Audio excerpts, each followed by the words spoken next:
안녕하십니까. 소개받은 한국부동산원 이규훈 실장입니다. 다시 한번 인사드리겠습니다. 안녕하십니까. 연휴임에도 불구하고 이렇게 많이 참석을 해주셨는데요. 하여간 제가 오늘 최선을 다해서 강의를 하도록 하겠습니다. 잠깐이 나갔네요. 잠깐만, 예.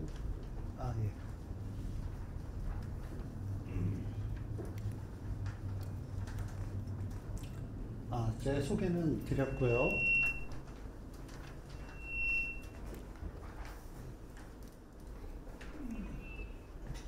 제가 오늘 강의할 목차는 이렇게 6가지가 됩니다.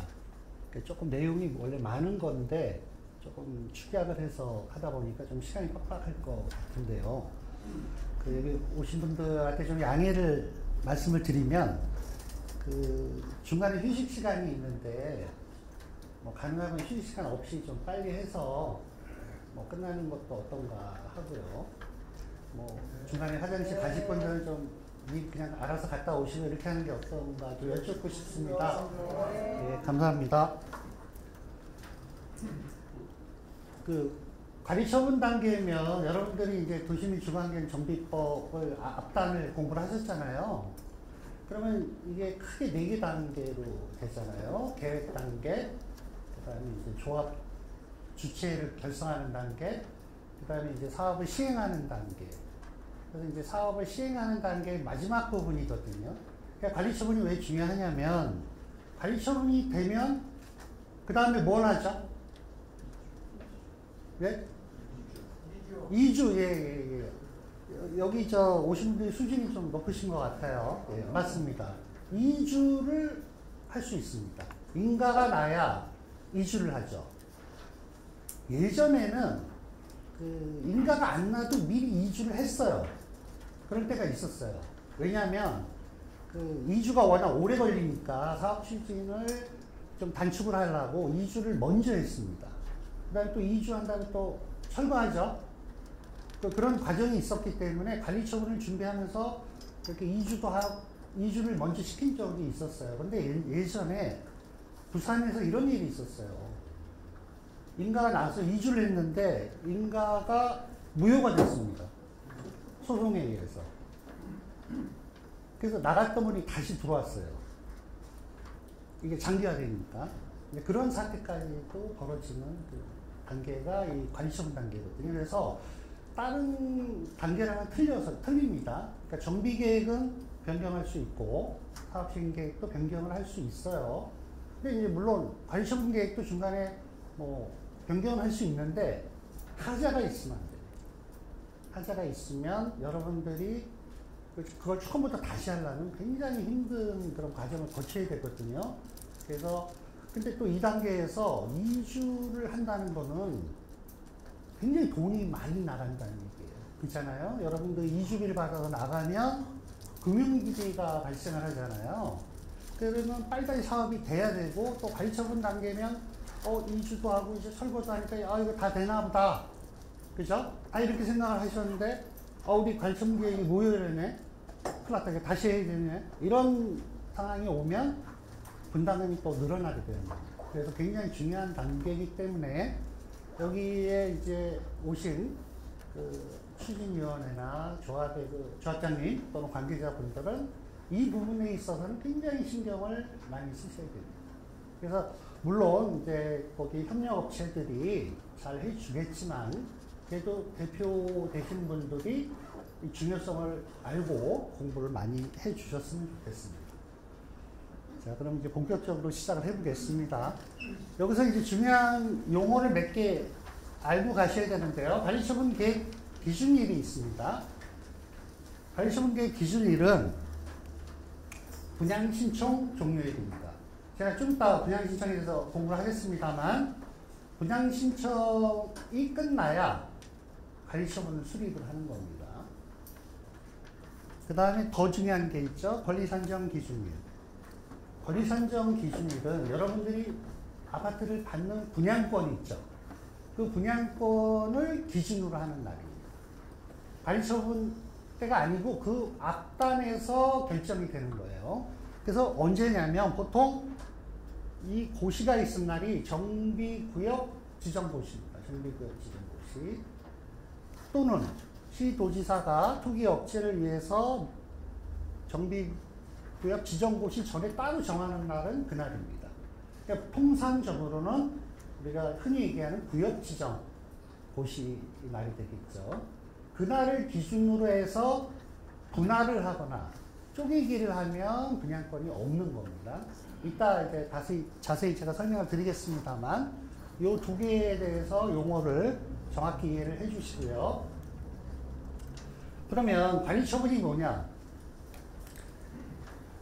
책에도 많이 있고 그런데 이거 보지 마시고요. 그냥 여러분들이 재개발 재건축을 해서 이런 거 재건축 하잖아요. 이거를 이렇게 만들잖아요. 그죠? 그러면 기존의 토지와 건물을 가지고 계신 거를 이렇게 새로 지었으니까 어떻게 배분을 해야 될 거 아니에요.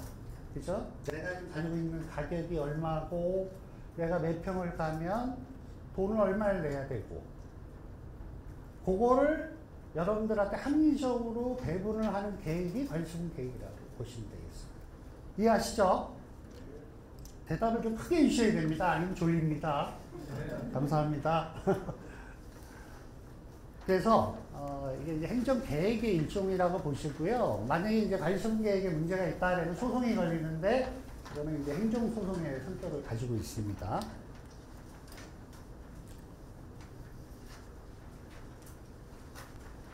이제 한 달락 끝났고요. 두 번째 관리처분 수립 절차입니다. 자, 요건 좀 책을 좀 보세요. 내용이 작아서 일단 여기 한번 간략하게 설명을 드리고 자세히 또 설명을 드릴 겁니다. 자, 우리가 사업시행 인가를 공부하셨죠? 네, 사업시행 인가가 나면은 이제 우리가 인허가 설계, 본설계가 된 거잖아요. 그러면 여러분들한테 조합에서 분양신청 통지 공고를 합니다. 여기서 통지라 하면 우편물로 가는 걸 얘기하는 거고요. 공고는 신문에 공고를 하는 겁니다. 조합은 두 가지 다 해야 됩니다. 예. 그런데 여기 있어요. 120일 이내 하셔야 됩니다. 120일 이내. 그런데 서울시는 공공관리를 하면서 시공사를 사업시행인가 후에 뽑죠. 그죠? 네. 네. 그러면 시공사를 뽑은 날로부터 120일입니다. 근데 그 조합 설립 인가 후에 시공사를 뽑은 서울시 외 지역은 이제 사업시 인가 후에 120일 내에 분양 신청을 해야 되고 서울시 같은 경우는 시공사를 뽑은 후에 120일 내에 분양 신청을 해야 됩니다. 7월 1일부터 뭐 제도가 바뀌는 게 있죠? 뭐죠? 네, 조합 설립 인가 후에 시공사를 뽑는 걸로 드디어 서울시도 바뀌었죠? 바뀌죠? 7월 1일부터. 네, 축하드립니다. 조합 설립 인가가 되신 분들은 이제 시공사를 뽑을 수가 있겠죠. 예.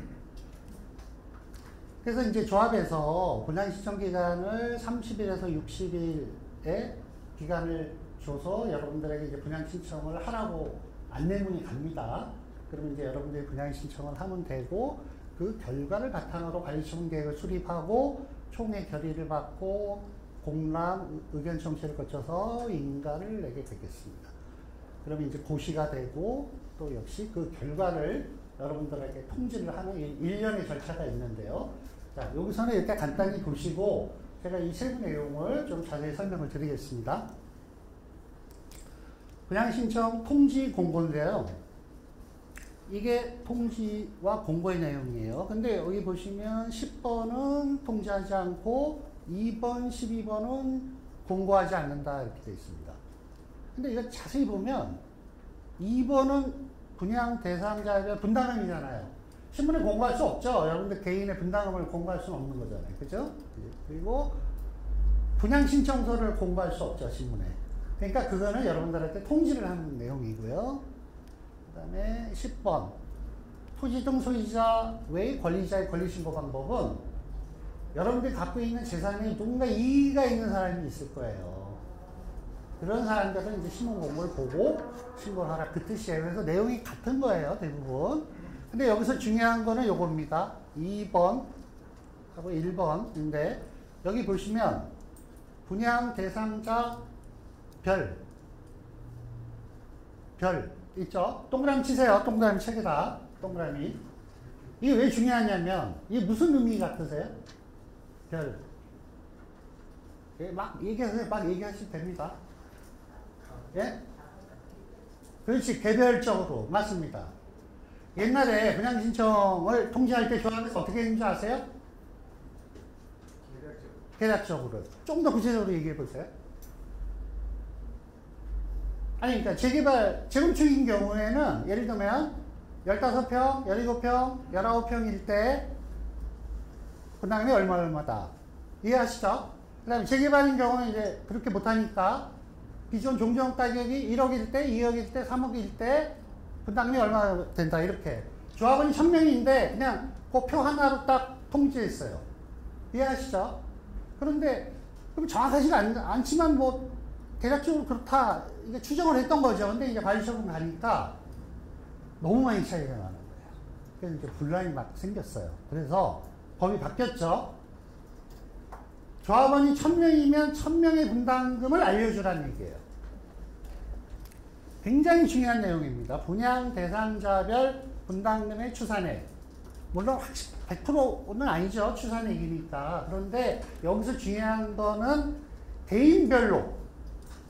여기 조합원들이 계시잖아요. 여기 계신 분들이 조합원들이에요. 근데 가지고 계신 땅, 토지의 면적이 다 틀리죠. 금액도 틀리죠.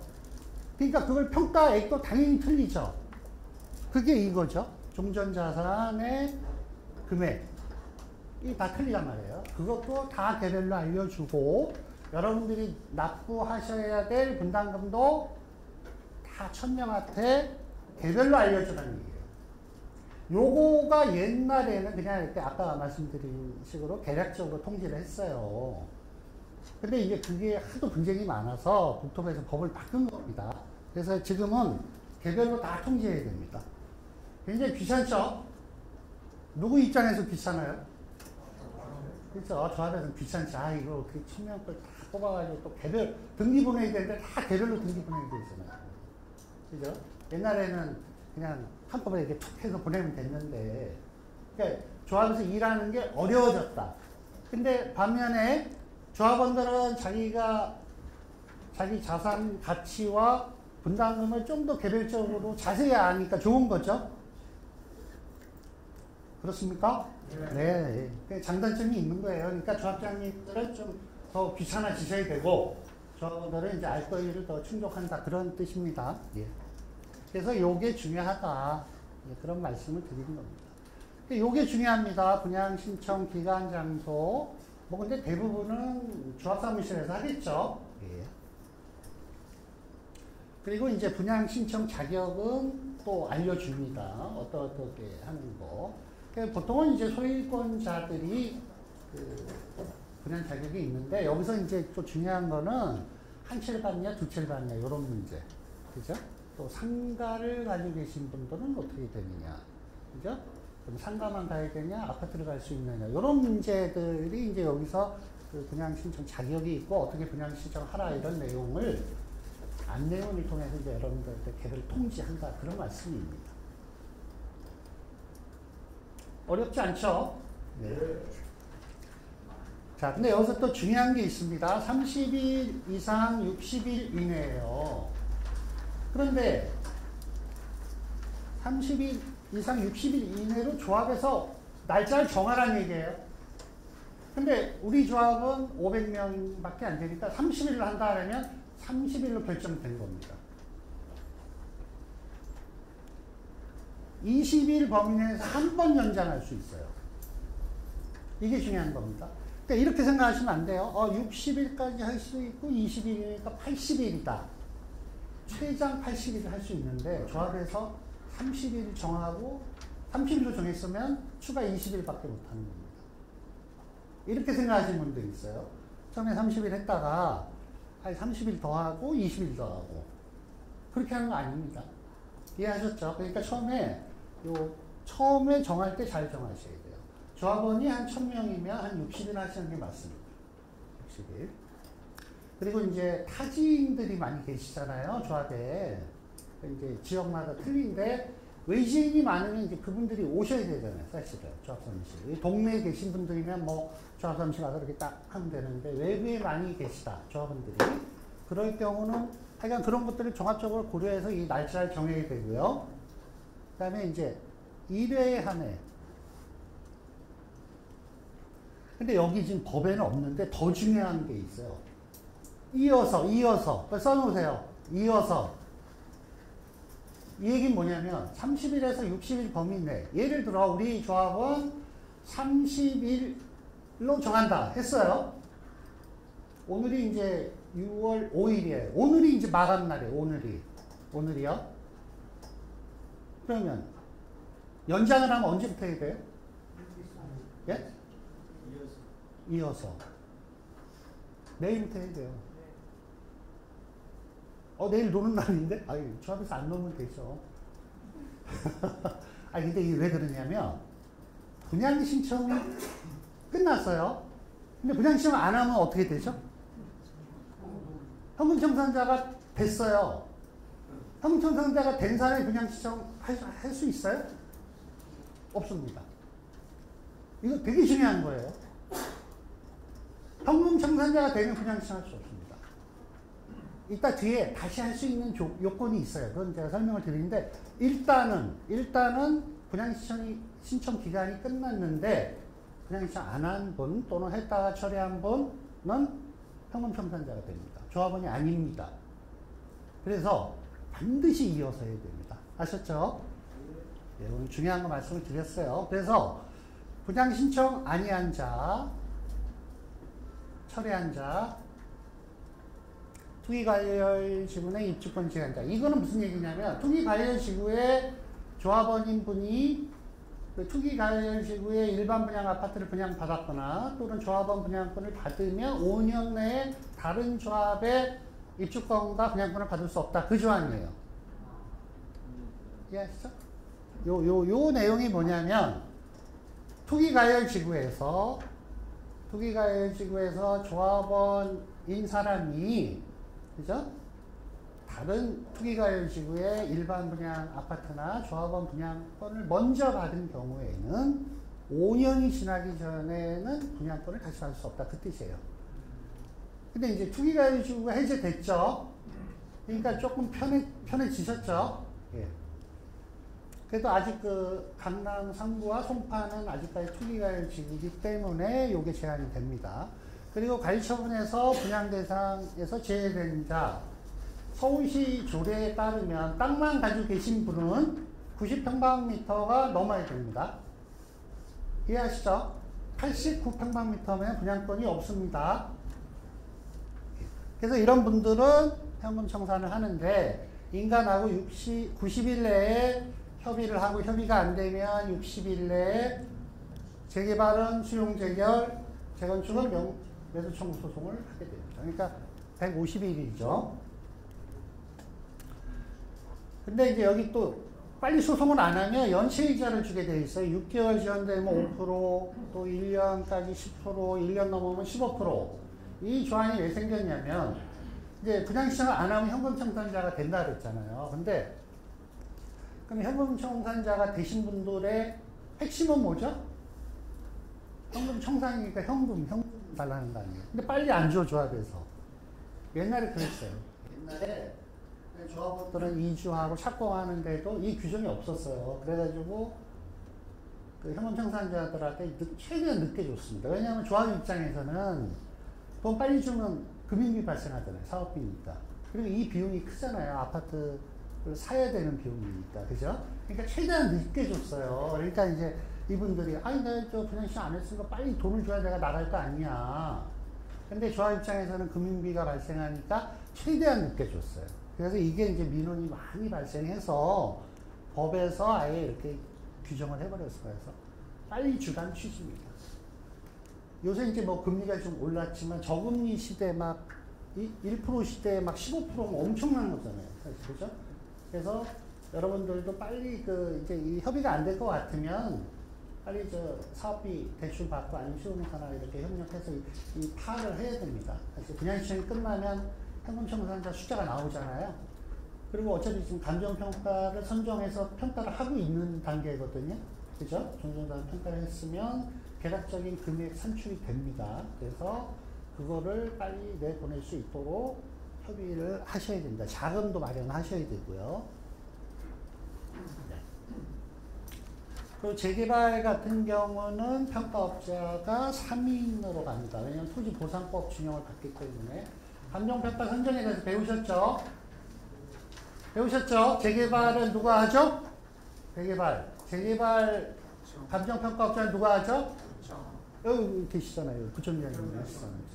휘장군수한테 요청하시면 시청으로 올려가지고 반에서 2개를 선정해주고, 재건축 같은 경우는 하나는 하나는 조합에서 하죠. 그런데 이 재개발 같은 경우는 토지수용법 적용을 받아요.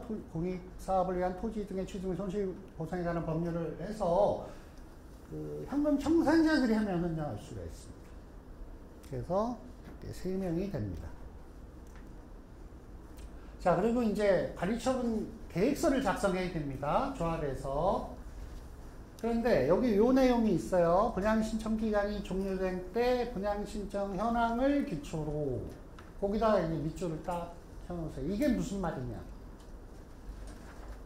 그 분양신청을 할 때 여러분들한테 추정분담금을 아까 개인별로 산출해서 보냈다고 그랬잖아요. 그럼 그게 바뀔까요? 안 바뀔까요? 예? 100% 바뀝니다. 100% 바뀝니다. 왜냐하면 그때는 아직 현금 청산자가 몇 명인지 모르잖아요. 그러니까 가정을 했을 거예요. 아, 전부 다 분양신청 하는 전제 조건 또는 뭐 한 10% 이렇게 추정을 했을 거예요. 근데 이제 분양신청이 끝나면 이제 이렇게 되는 겁니다. 네, 여기 계신 분들이 분양신청 하셨고 여기 계신 분이 분양신청 안 했어요. 그럼 이제 여러분들의 지위가 바뀝니다.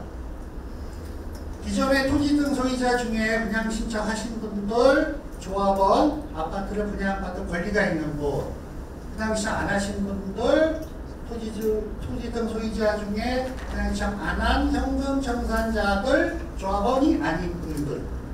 이해하셨죠? 네, 그래서 조합원 권리가, 의무가 없어집니다. 돈 받을 권리만 있습니다. 그렇게 딱 이제 분양신청 기간 종료일, 아까 제가 그 중요하다 그랬죠. 분양신청 종료일이 관리처분계획 수립 기준일이 되는 겁니다. 그래서 바뀝니다. 아까 분양신청할 때 여러분들한테 추정분담금이 분양신청 기간이 끝나면 바뀝니다. 그거를 가지고 관리처분 총회를 할 수 있는 자료를 다시 만드는 거예요. 그래서 이 표현이 들어갑니다. 분양신청 기간이 종료된 때에는 분양신청의 현황을 기초로, 이게 무슨 말인지 아시겠죠? 제가 지금 드린 그 말씀이에요. 그러면 처음에 이제 여러분들 분양신청할 때 책자 온 거 딱 보고 관리처분 총회하고 딱 보면 틀려요. 적게 틀리면 좋겠죠? 원래 뭐 1억 내는 건데 9천만 원으로 줄여서 왔으면 좋겠죠? 근데 반대일 거예요, 아마. 반대. 근데 이론적으로는 사실 같거든요. 왜냐하면, 자, 보세요. 잘 보세요. 여러분들 이제 현금 청산자가 없던 분이 생기면 그분들의 자산을 사야 되죠, 조합이. 그러면 뭐가 늘어나요? 비용이 늘죠? 사업비가. 현금 청산자들의 재산을 매입할 비용이 늘어나죠? 그거에 따른 뭐 금리도 이자도 늘어나겠죠. 그럼 비용이 늘어나요. 근데 또 수익도 늘죠. 왜냐하면 일반 분양자가 늘어나니까. 맞죠? 그러면 이론적으로는 같아요. 수익도 늘고 지출도 늘니까. 그죠? 근데 이제 현금 청산자의 돈은 지금 줘야 되고 일반 분양은 좀 나중에 들어오는 돈이죠. 네, 이제 그런 차이가 이론적으로는 같다고 봐야 돼요. 사실 수익도 늘고 지출도 늘고, 그래서 사실은 비례율은 같아야 되지만 현실적으로 또 소송비도 들어가고 이자, 금리 뭐 이런 걸 따지면 조금 손해죠. 사실은 손해가 될 가능성이 있습니다. 그래서 이제 이런 관리처분 계획 서류를 쭉 만드는 거예요. 그럼 여기 또 보시면 분양 대상자별 건축물의 추산에 이거 아까 이 한도잖아요. 종전자산. 그죠? 아, 이거 이제 우리 저 분양가죠. 아파트 분양가.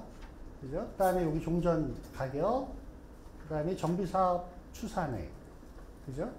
그 다음에 뭐 소유권. 그 다음에 여기 재건축 사업은 그 비용에 재건축 부담금을 포함해야 됩니다. 아시죠? 재건축 부담금 뭔지 아시죠? 재건축 초과이익 환수에 관한 법률. 지금 개정 작업에 들어갔지만 아직 개정이 안 됐죠. 그래서 재건축 단지는 재건축 부담금을 산정해야 됩니다. 산정은 시장 구청장이 해줍니다. 사업계획 승인이 나면 연락이 옵니다. 조합에 뭐뭐뭐 서류를 내라. 그럼 서류를 내면 구청에서 예정액을 통보를 해줍니다. 그럼 그 예정액을 비용으로 여기 사업비에 넣어서 해야 됩니다. 요거 없으면 무효입니다. 요거 재건축 단지는 요거 꼭 기억을 해주셔야 됩니다. 그래서 이제 또 현금 청산하시는 분들의 가격, 또 청산 방법도 있어야 되고요. 그 다음에 보류시, 일반 분양할 또 그런 내용. 그 다음에 또 뭐 기반시설을 새로 설치하는 것도 있고, 폐지하는 것도 있고, 뭐 이런 내용은 쭉, 또 철거 예정 시기, 이런 것들을 관리처분 계획을 작성을 하는데, 그거는 여러분들이 뽑는 협력업체, 어느 업체가 하죠? 이거, 예? 네, 정비사업 전문관리업자가 이걸 하죠. 그래서 제가 이제 항상 꼭 얘기를 합니다. 업체 선정은 제가 강의 내용에 없습니다만, 조합에서 같이 이거 조합의 행정을 도와주는데 그 업체가 정비사업 전문관리사잖아요. 제일 중요합니다. 사실. 물론 시공사가 제일 중요하고, 시공사 중요하고, 설계사도 되게 중요합니다. 여러분들의 그 단지를 그리고 해야 되니까. 그런데 이 정비사업 전문관리업자가 관리처분 실적이 없는 데가 많아요. 그래서 저는 이제 꼭 제가 부가적으로 꼭 말씀을 드리는 게 조합에서 정비사업 전문관리업자를 뽑을 때 관리처분 인가 실적이 몇 개나 되는지를 꼭 한번 살펴보고 뽑으세요. 왜냐하면 정비사업이 10년 이상 가죠? 맞죠? 10년 막 15년 가잖아요. 초기 쪽만 일을 해보는 업체들이 많아요. 관리처분까지 안 해본 업체들이. 근데 아까 제가 말씀드렸잖아요. 관리처분 되게 중요하고 그 서류 만드는 게 되게 복잡합니다. 굉장히 복잡해요. 그래서 그거를 인가를 해본 업체를 꼭 뽑으셔야 된다는 거를 제가 특별히 강조를 드리겠습니다. 그래서 1개월 전 통지사항이라는 게 있습니다. 여러분들 총회는 보통 며칠 전에 공고해요? 네? 14일 전에 공고하고 책자는 며칠 전에 보내게 돼 있죠? 7일. 정관에 그렇게 돼 있습니다. 그런데 관리처분 총회는 한 달 전에 보냈죠? 왜 그럴까요? 이 조항 때문에 그렇습니다. 다른 거는 조합 정관위에서 총회할 때 14일 전에 공고하고 7일 전에 책자를 보내면 되는데 관리처분 총회는 이런 규정이 있습니다. 1개월 전에 이거를 조합원에게 또 여기 또 각이 있죠. 각. 이게 아까 별하고 같은 내용이에요. 각 조합원에게 문서로 통지해야 된다. 근데 이 내용이 뭐냐? 아까 그 내용이에요. 분양가는 얼마고, 종전자산 평가액은 얼마고, 사업비는 얼마고, 그래서 그 분담이 어떻게 되는지, 여러분들 돈에 관한, 재산에 관한 내용 있잖아요. 그게 아까 분양신청 때랑 바뀌었다고 제가 말씀을 드렸죠.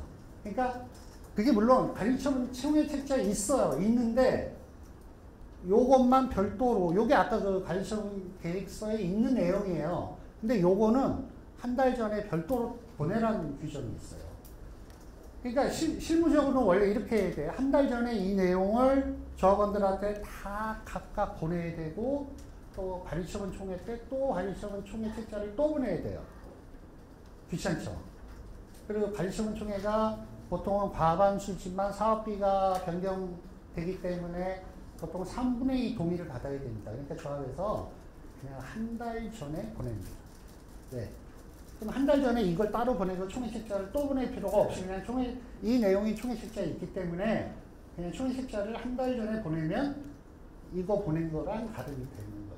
그래서 실무적으로 관리처분 총회책자는 한 달 전에 공고하고 보내는 거예요. 이제 이 조항 때문에 그렇습니다. 그만큼 관리처분 계획 단계에서는 이렇게 절차가 까다로운 이유가 여러분들이 이제 재건축 재개발을 하면 이제 뭐 청사진을 그리잖아요. 이제 우리 약간 아파트 몇 평 가서 살 거고 뭐 돈은 얼마쯤 대충 내면 될 것 같은데 또 옆집에 아저씨가 뭐 얘기하는데 그 얼마면 된다 그런 거 뭐 조합장이 지난번에 얘기하는데 얼마면 된다 그러던데 이렇게 막 이제 설이잖아요. 설. 확정되지 않은 설이었는데 이제는 요 단계가 가면 문서로 딱 찝혀요. 금액이. 근데 그 금액이 적으면 다행인데 내가 생각했던 것보다 훨씬 많거나 내가 부담하기 좀 버거운 금액으로 결정이 되는 수가 있어요. 그리고 또 대부분 또 그런 경우가 많아요. 그러면 이제 이 단계에서 굉장히 분쟁이 많습니다.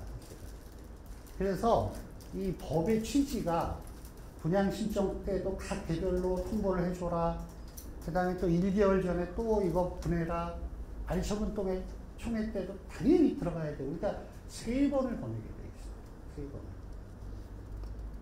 그러니까 이 단계가 굉장히 중요하다는 것을 이미 법에서 말을 하고 있는 거죠. 이해하시겠죠? 네. 그래서 조합장님이나 여기 추진위원장님, 조합장 임원들은 되게 피곤한 시기죠. 신경을 바싹 써서 일을 하셔야 되고, 정비사업 전문관리업자가 실수하지 않는지 체크도 하셔야 되고, 잘 관리 감독을 하셔야 되는 단계고, 또 조합원들 민원이 가장 심할 때가 이때입니다. 그래서 좀 신경을 쓰셔야 되는 거고, 조합원들도 이때는 진짜예요. 진짜 이제 통제가 가는 거니까 다. 그러면 내가 이거를 어떻게 할 건지 잘 결정을 하셔야죠. 내가 이 부담하는 게 정당한 건지 잘 확인을 해 보셔야 된다. 그런 말씀입니다. 그래서 이제 굉장히 중요한 거니까 그냥 가면 안 되죠. 여러분들 총회의 결의를 받아야 됩니다. 근데 인가를 신청하기 전에 인가서를 다 만들었어도 총회 결의가 없으면 흔히 말하는 구청에 접수를 못합니다. 접수하면 반려입니다. 반려. 왜? 총회 결의 받았나요? 안 받았는데 반려입니다. 신청하기 전에 총회 결의를 거쳐야 된다. 이렇게 되어 있습니다. 그리고 과반수입니다. 과반수. 근데 여기서요. 조합원의 과반수예요. 보통은 우리 일반 결의는 조합원의 과반수가 참석하고 참석자의 과반수의 결의죠. 그죠? 그런데 이건 그게 아니에요. 조합원의 과반이에요. 참석자의 과반이 아닙니다. 조합원 전체의 과반입니다. 그런데 여기 또 있어요. 사업비가 100분의 10이니까 10% 이상 늘어나는 경우는 3분의 2입니다. 3분의 2. 여기 쳐주세요. 동그라미 여기. 과반수. 조합원 과반수. 조합원 3분의 2. 특별결의입니다. 특별결의. 우리가 일반적인 총회는 조합원 과반수 참석하고 참석하신 분들의 과반수 결의로 통과가 됩니다.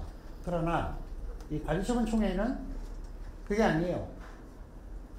참석을 몇 명 하는 게 중요한 게 아니고요. 과반수 동의를 얻어야 되고요. 그리고 대부분 10% 이상 금액이 변했습니다. 변합니다. 사업 승인 시점부터. 그렇기 때문에 3분의 2라고 보시면 됩니다. 그러면 조합원 3분의 2의 동의를 받아야 된다는 거예요. 이 쉬운 일이 아닙니다, 이거. 그래서 이게 이제 문제가 돼서 요거하고 요거는 빼줘요. 자, 생산자 물가 상승률. 아니, 물가 상승해서 비용 내는 것까지 내가 책임져야 돼? 그러니까, 그건 좀 이해가 간다. 그래서 물가 상승률 빼주고요. 그 아까 손실보상금액, 현금 청산자들. 그거는 뭐 어쩔 수 없는 거 아니에요. 그죠? 현금 청산자가 늘어나서 비용이 늘어나는 부분은 빼주겠다.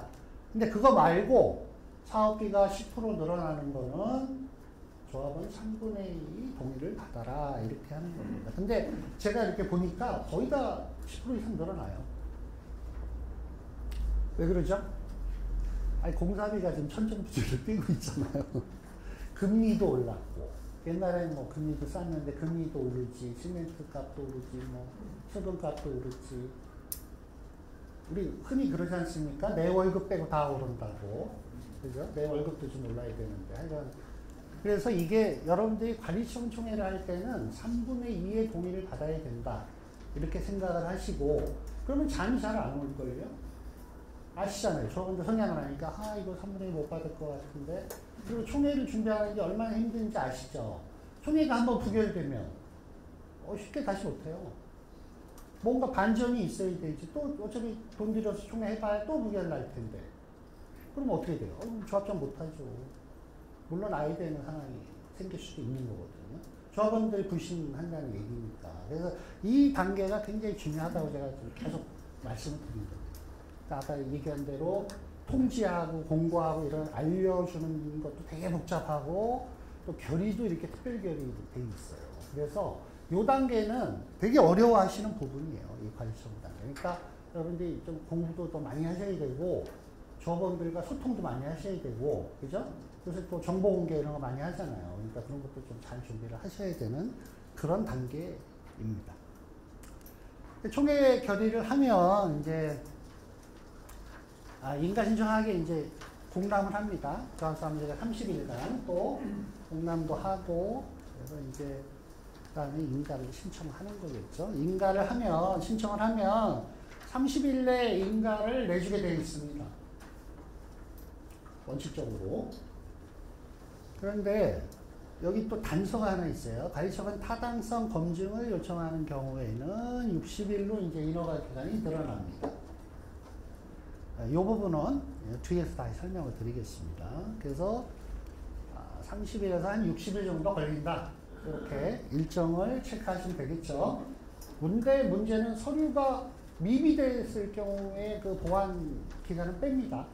서류가 완벽했을 때 30일 또는 60일이라는 얘기지. 서류가 뭐 미비해서 보완 맞아서 하는 기간은 또 빼게 되어 있습니다.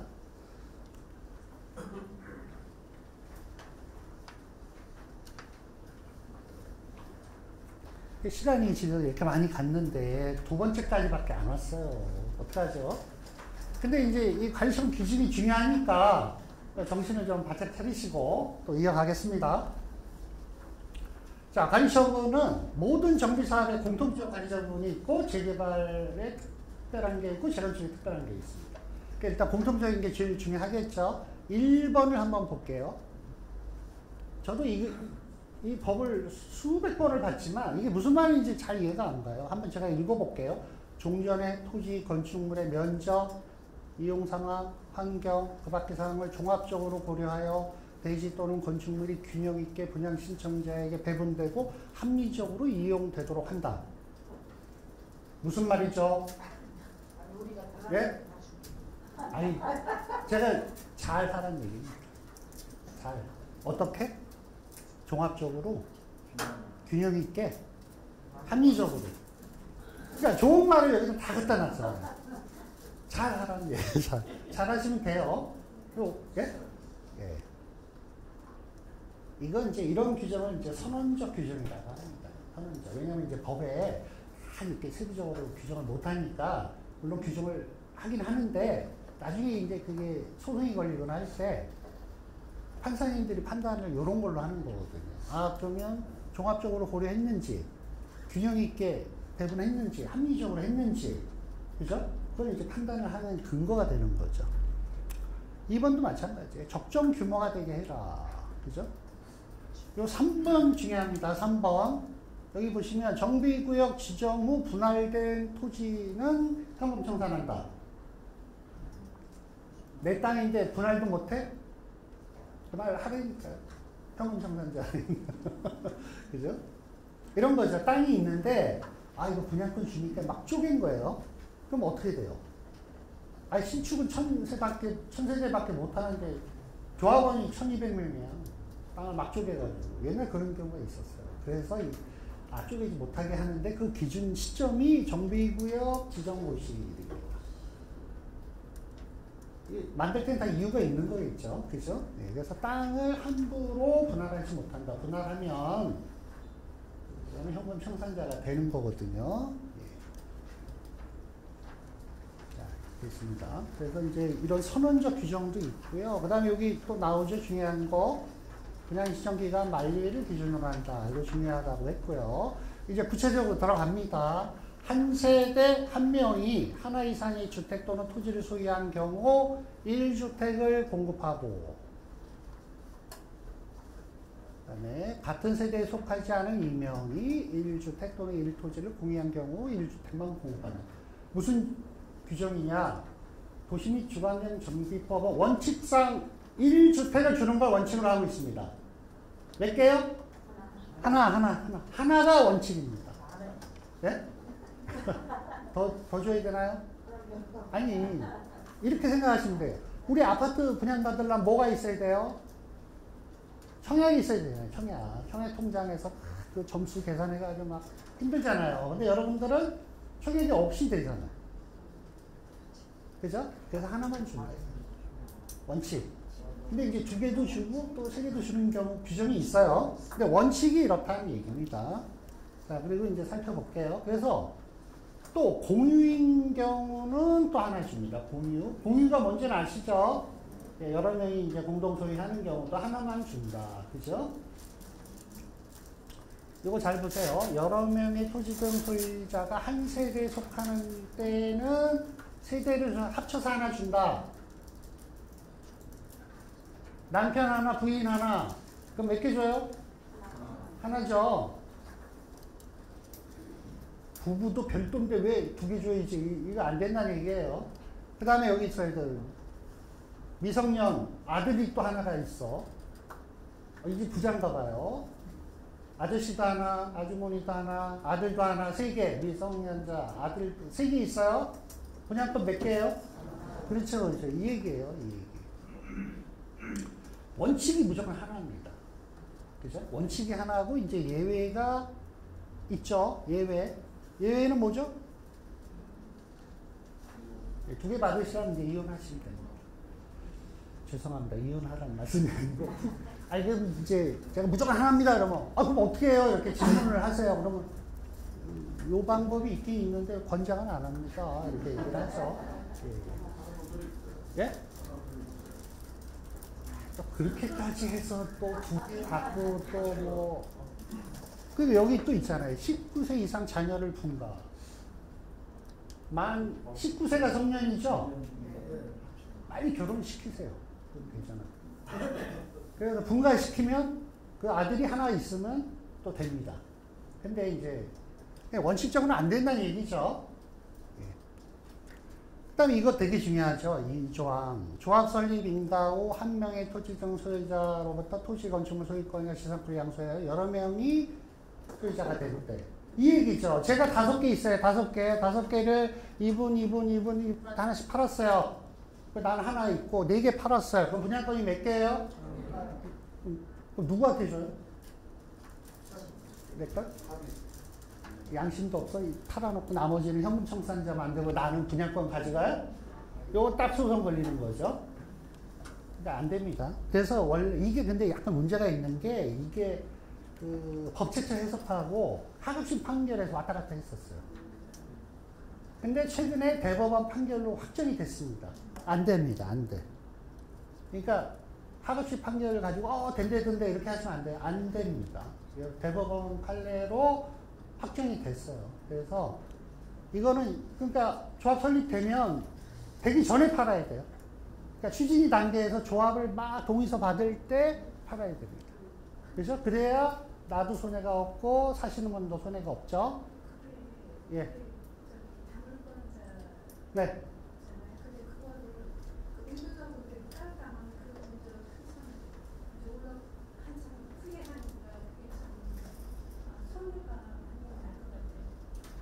그렇죠. 조합 설립이니까 나고 가격이 오르고 그것도 시공사 뽑으면 가격이 오르잖아요. 그죠? 그러면 이제 그 전에부터 조합서 임박할 때도 올라요. 그냥 그 정도만 남기시죠. 이게 아까 제가 얘기했잖아요. 1주택 원칙. 그것 때문에 그래요.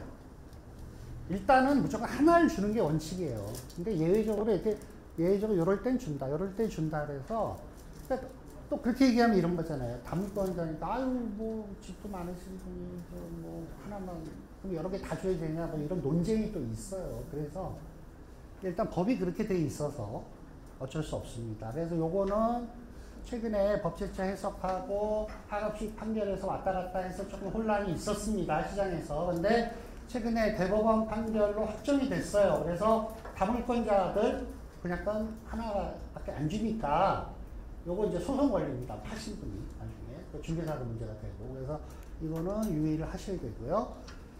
그럼에도 불구하고 요게 중요해요. 그럼에도 불구하고 다음의 경우는 주택을 줄 수 있다 이런 내용이 있습니다. 시도 조례로 따로 정하는 경우가 있어요. 이거 되게 중요해요. 요거 중요합니다. 권리산정 기준일 이전. 권리산정 기준일이 언제라고 그랬죠? 네? 정비구역 지정 고시일이죠. 원칙적으로. 정비구역 지정 고시일 전부터 공유로 소유한 토지 지분이 90평방미터 이상인 경우. 아까 제가 얘기했죠. 땅만 가진 경우는 90평방미터가 넘어야 된다고 그랬죠. 근데 넘어요. 그리고 권리가액이 분양형 최소 공동주택 몇 평이에요? 25평. 대부분 25평, 뭐 흔히 우리 23평, 24평, 전용 18평, 그죠? 그 아파트 가격 이상이어야 돼. 내 가격이. 내가 가지고 있는 가격인 경우에는 수인에게 공유자에게 분양권을 줄 수 있다고 서울시 조례에 있습니다. 여기 보시면 조례에 따라 따로 정할 수 있다라고 되어 있고 여기 조례에 정했어요. 그래서 아까 공유자는 하나밖에 안 준다 그랬죠. 근데 줄 수 있는 경우가 두 가지예요. 정비구역 지정 고시일 전에 90평방미터 이상이 되는 땅을 공유로 갖고 있는 경우 하나, 두 번째는 그 가격이 최소 분양 가격 25평 가격보다 큰 경우 그러니까 예를 들면 신축 분양하는 25평이 8억인데 내가 갖고 있는 게 10몇 억이 그 이상이 되면 그 공유자에게 여러 개를 줄 수 있다. 이해하시죠? 근데 중요한 건 이거예요. 권리산정일 이전. 왜 그러냐면 우리가 여기 재개발 구역이다, 재건축 구역이다라고 대외적으로 공포되는 게 언제예요? 이날이에요. 정비구역 지정 고시일입니다. 그러니까 여기는 이제 몇 구역 이름이 붙죠? 무슨 아파트 재건축 정비사업구역, 여기 무슨 재개발 구역. 그래서 계략적인 건폐율, 용적률 높이가 나오는 그 날이 권리산정일입니다. 이분들은 투입군이 아니란 얘기예요. 난 옛날부터 갖고 있었어, 이거. 근데 면적도 90평방미터 이상이고 가격도 이렇게 컸었기 때문에 나는 하나밖에 안 주는 건 문제가 있어. 라고 이의를 제기했죠, 그런 분들이. 근데 가만히 보니까, 맞죠? 투기의 의도가 없죠. 이 사람들 옛날부터 갖고 있었으니까. 그래서 이 규정이 들어간 겁니다. 그래서 공유는 원칙은 하나지만 이런 경우에는 두 개도 줄 수 있다. 이해하시죠? 네. 그 다음에 이제 요거는 또 소유한 주택만큼 준대요. 여러분들하고 아무 관계가 없는 내용이에요. 그러나 상식적으로 알아두시죠. 그죠? 이게 뭐냐면 과밀억제 권역에 위치하지 않는 과밀억제 권역은 뭐냐면 수도권 정비법이라고 해서 서울, 경기, 인천은 수도권으로 보고 수도권에서 좀 과밀한데 그러니까 다 대부분 과밀한데 이렇게 전철이 있고 사람 많은 데 다 과밀한데 그거 아닌데 위치한 재건축 사업은 가지고 있는 것만큼 준대요. 그 어디에 그런 데가? 어디일까요? 공기 좋고 물 좋은 데가 어디죠? 네? 청평, 가평 이런 데. 또 이렇게 거기는 뭐 여러 개 있어도 다 주겠다는 얘기. 거기가 이제 투기를 할 만한 주택으로서 그런 지역이 아니다 이렇게 판단한 겁니다. 그 다음에 이런 거. 근로자의 숙소, 기숙사는 뭐 원래 그 용도가 기숙사였잖아요. 그러니까 그건 재건축하면 그만큼 줘야 된다 이 얘기예요. 이런 게 어디가 많냐면 그 공무원 연금공단. 공무원들 숙소로 이렇게 지방에 가면 그 주공아파트만 50개, 100개 뭐 어떤 거는 막 몇 동이 다 그 공무원 연금공단 그런 게 있어요. 그거 재건축하면 그만 그 숫자만큼 공무원 연금공단한테 줍니다. 그 다음에 국가지방자치단체 토지주택공사. 여기는 투기를 할 사람들이 아니잖아요. 국가가 뭐 투기하겠어요? 지자체가. 그러니까 이거는 그대로 주고. 그 다음에 요거가 우리 공공기관이 지방으로 이전했잖아요. 그러면 기존에 갖고 있던 거를 누구한테 팔아야 되잖아요. 그거 산 사람들. 요거는 특별한 규정으로 해서 가지고 있는 만큼 주는 규정이 있었습니다. 그죠? 그 다음에 이제 요거 중요하죠. 요거. 자, 아까 공유의 예외를 얘기했죠. 자, 그러면 이제 공유 아니고 일반 이 가격이라는 건 요 가격 74조 1항 5호에 따른 가격은 종전자산 반영평가 금액입니다. 요거 쓰세요. 가격의 범위라는 거는 내가 갖고 있는 거에 반영평가 금액 또는 주거 전용 면적의 범위에서 2주택 줄 수 있다. 원칙은 하나인데 두 개 준대네요. 첫 번째, 내가 갖고 있는 금액이 커요. 땅이 금액이 25평짜리가 8억인데 내가 갖고 있는 게 20억이야. 땅이 토지 건물 종전자산. 근데 하나만 주는 거는 억울하죠. 좀. 이거 뭐 아닌 것 같은데. 네.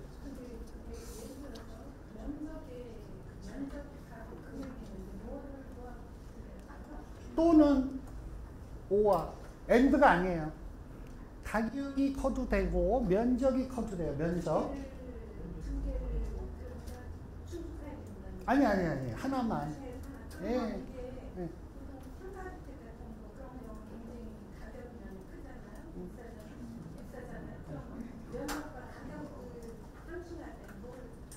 아니 둘 중에 하나면 된다니까. 하나. 가격.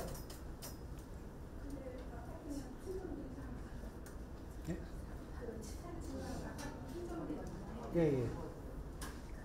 그러니까 요거는 내 재산, 기준 재산하고, 그러니까 그 25평 가격보다, 그러니까 기존에 가지고 있는 가격이 상당히 클 경우에, 그죠? 뭐, 종전, 신축 분양 받고도 돈이 엄청나게 많아서, 그러니까 우리 보통 분담금이 아니라 환급금이라고 그러죠. 환급금.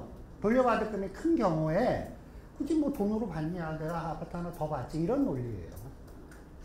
그리고 이분들도 원래 투기 목적이 아니다 이거지. 내 땅이 금액이 큰 걸 뭐 어떡하냐, 하나 더 줘도 된다. 그런 뜻이고, 요 주거 전용 면적은 주택이에요. 요거 오해를 하시면 안 돼. 주택이 주거 전용 면적.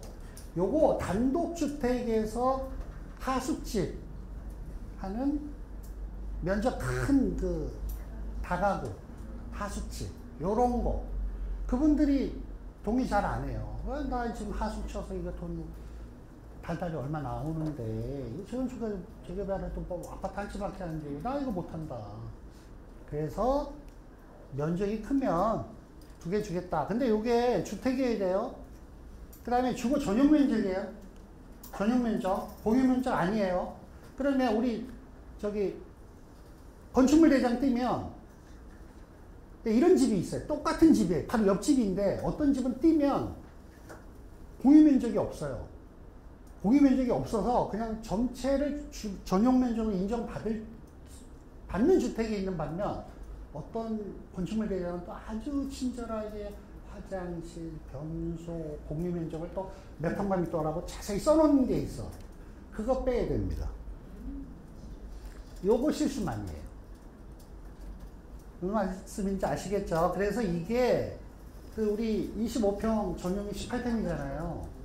그죠? 18평이면 36평, 37평 정도 돼요. 전용 기준. 그래야 두 개 가질 수 있습니다. 그래서 요거는 일반적인 예외 조항으로 우리가 이렇게 터놓고 있습니다. 그런데 아파트 두 개를 주는데 하나는 반드시 60제곱미터, 25평으로 가져와야 돼요. 이렇게 가져갈 수 있어요. 40평, 25평, 33평, 25평, 25평, 25평. 선택할 수 있어요. 근데 반드시 25평이 껴야 돼요. 무슨 말씀인지 아시겠죠? 그리고 그거 25평 받는 거 하나 더 받는 거 추가로 그거는 3년 내 팔 수가 없어요. 입주 후에 여기 이정구시라고 되어 있죠. 이정구시는 이제 등기 나는 날이에요. 나중에 입주해서 등기 나고 3년 내 전매 못 합니다. 전매. 그럼 전매해야 되는데 어떡하지? 방법이 없는 건 아니죠. 요거. 뭐 어느 분이 돌아가시면 되죠. 상속이니까. 근데 그거 외에 일반적으로 양도는 안 됩니다. 매매 증여 뭐 이런 건 안 됩니다.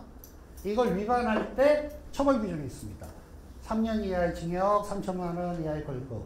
근데 이 처벌 규정이 도정법에 없습니다. 주택법에 있습니다. 이거 처벌 받는다는데 벌칙을 아무리 찾아도 108조, 109조, 110조 없는데 이거 주택법에 있습니다. 그래서 어설프게 공부하시면 학교 가십니다. 이게 주택법에 있어요. 그래서 그런데 요거 개정안이 상정됐죠?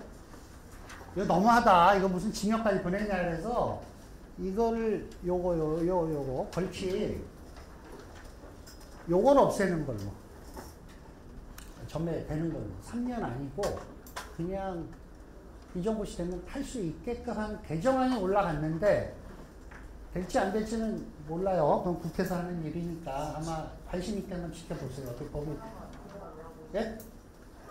법이 바뀔지는 모르겠습니다. 자, 과밀 억제 권역에 위치한 재건축 사업에는 3개까지 줄 수 있다. 그런데 투기과열 지구가 아닌 경우에 이것도 아까 그거랑 비슷해요. 면적이 넓은 경우에 과밀 억제 권역이라도 이거 그 재건축 같은 경우는 약간 예외를 해줄 수 있어요. 그런데 여기서 중요한 거는 공급할 수 있답니다. 있다. 임의 규정이라는 내용 아시죠? 법에는 임의 규정이 있고 강행 규정이 있어요. 그래서 강행 규정을 위반을 하면 안 되지만 임의 규정 여기 지금 3주택까지 공급할 수 있다 이렇게 돼 있어요. 근데 우리 정관에 2주택만 준다 이렇게 돼 있어요. 그러면 이 법 규정과 정관하고 어떤 게 먼저예요? 정관이고요. 수준이 되게 높으세요. 임의 규정보다 정관이 우선합니다. 이게 왜 그러냐면 3주택을 주면 일반 분양이 적어질 수가 있어요. 그러면 수입이 아무래도 적어지니까 조합에서 내부적으로 이거를 뭐 2주택으로 제한하는 경우도 있고 그래요. 그 다음에 이거 중요하죠. 투기과열 지구일 경우에 조합 설립, 재건축은 조합 설립, 재개발은 관리처분 인가 받으면 전매가 안 되죠.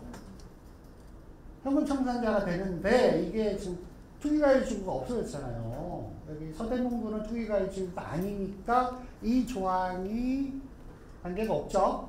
예. 근데 아직도 아까 말씀드렸다시피 강남 상구하고 용산구는 아직도 이 조항이 적용이 됩니다. 물론 예외 조항이 있습니다. 예외 조항이 또. 근데 여러분들 뭐 그것까지 배우실 필요는 없을 것 같고요.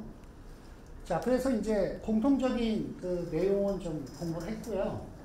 재개발에 대한 관리 처분에 대해서 말씀을 드리도록 하겠습니다. 여기도 뭐 시도 조례로 정하는 거는 따로 돼 있고요. 이건 뭐 일반적인 내용이고요. 시도 조례로 예외 분양에서 제외할 수 있다. 보통 이 분양권 같은 경우는 그 법에는 원칙적인 걸 해놓고 조례로 상세한 내용을 정해놓고 있습니다. 그래서 이런 조항이 나오는 겁니다. 서울시의 경우에 재개발 사업의 상가, 아까 이제 어느 분 상가 얘기하셨는데 이게 지금은 그렇게 이 조항이 그렇게 중요하지 않아요. 지금은. 왜냐하면 상가가 이렇게 단지 내 상가 요새 크게 재미가 없습니다. 사실은. 근데 예전에는 단지 내 상가가 굉장히 인기가 있는 때가 있었어요. 그래서 서로 막 상가를 분양받으려고 하는 시기도 있었어요. 그래서 서울시에서 순위까지 정해놨어요. 상가를 받을 사람. 똑같이 상가 소유자래도 순위를 1순위, 2순위, 3순위, 4순위, 6순위까지 해서 경쟁이 심하니까 먼저 그 순위를 정해놨었어요. 그래서 그 조항이 지금까지 오는데 지금은 뭐 그렇게 중요한 조항은 아닌데 간략하게 볼게요. 1순위는 종전 용도가 동일하고 그러니까 기존의 용도와 신축한 용도가 같다는 얘기예요. 기존의 부동산이었는데 신축도 부동산으로 분양해. 그런 경우죠. 동일 또는 유사. 했는데 또 사업자 등록까지 냈어요. 그 상가 소유자가. 그런 경우에는 또 권리가액이 25평 이상입니다. 그러니까 너무 작지 않은 상가면 기존의 그 용도가 신축 용도와 동일 또는 유사하고 사업자 등록을 내고 정상적으로 그 영업을 하던 사람이면 아주 작은 상가가 아니라면 1순위로 주겠다. 이 뜻이죠. 2순위는 여기에서 저것만 없어요. 사업자 등록. 네, 이런 식입니다. 그리고 여기도 보면 3순위도 보면 용도가 동일 유사한데 사업자 등록은 했는데 요 얘기는 뭐냐면 아까 그 분양 건축물 최소 분양 단위에 미달된다는 얘기예요. 그러니까 상가 금액이 적은 거죠. 네, 적은 거. 뭐 이런 식으로 해서 4순위, 5순위, 6순위 이렇게 돼 있어요. 요거는 한번 읽어보세요. 그 다음에 이제 재건축 사업입니다. 근데 오히려 이게 중요합니다. 자, 재건축 사업은 아파트 소유자는 아파트 분양받고 상가 소유자는 상가만을 분양받는 게 원칙입니다. 맞죠? 그런데 예외가 있어요. 예외가. 그래서 대부분 조합들이 예외를 적용하고 있습니다. 그래서 재건축도 그냥 상가 소유자들이 아파트를 분양을 받아요. 대부분. 왜 그러냐면 상가 소유자들이 수적으로 열세죠. 근데 그분들을 소외시키면 이분들이 똘똘 뭉쳐서 동일 안 해버려요. 조합 설립이 안 됩니다. 그래서 상가 사람들을 좀 배려해 줄 수 있는 것 중에 하나가 아파트를 주겠다. 그죠? 그래서 그 조합 정관에 그런 내용을 넣어서 해 주는데요. 여기 지금 일반적인 내용이고요.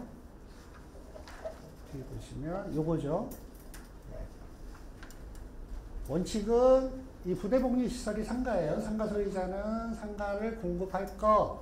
다만 어느 하나에 해당하는 경우 1주택을 줄 수 있다. 그러니까 상가 소유자, 재건축에서 상가 소유자가 아파트를 원칙적으로는 못 받지만 정관에 정하면 줄 수 있는데 하나만 준다. 하나. 두 개는 안 된다. 이 뜻이죠. 하나 준다. 근데 이제 어떤 경우냐면 상가를 건설하지 않는 경우.